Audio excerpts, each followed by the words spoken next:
O presidente da Xunta recalcou a importancia de investir na I+D+I e apoiar iniciativas empresariais innovadoras para xerar novas oportunidades de emprego en Galicia.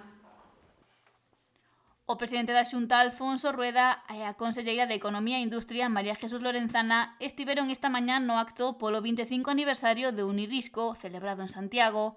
O titular do Goberno galego sinalou na súa intervención a importancia de investir na I+G+I, a I+D+I galega, e apoiar iniciativas empresariais innovadoras para xerar novas oportunidades de emprego na comunidade.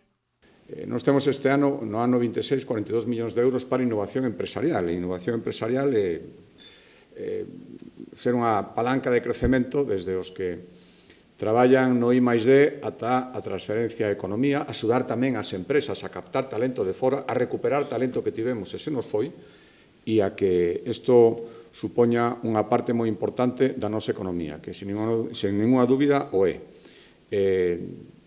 Temos montado unha oficina económica, según os datos da Consellería de Economía, leva un ano e medio e tuvo moitísimas consultas. Algúnas delas casi inmediatas, pero a diferencia é que hai alguén que te fai unha consulta inmediata que é sinxela, pero se non ten a quen preguntarlle, ao final, ao mellor ese proxecto que tiña na cabeza non deixa de quedarse na súa cabeza. Rueda destacou o carácter pioneiro e a visión e valentía de Unirisco ao apostar polo capital risco na universidade, amosando que investir en ciencia e coñecemento non só é preciso, senón que tamén é rendible. Mais que en outros escenarios onde podes intentar xogar máis sobre seguro e nos que a veces perdes tamén. E, por lo tanto, creo que isto merece a pena, sinceramente.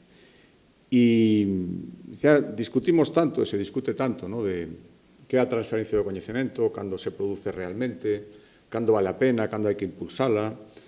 Eu creo que en Galicia estamos no bo camiño, con Unirisco, por suposto, o que acabamos de facer na Xunta de Galicia, non devolver, reestructurar, decidir que Gaín estea onde se está a facer a investigación máis potente en Galicia, sen ninguna dúbida, que é nas universidades, nos seus magníficos centros de excelencia.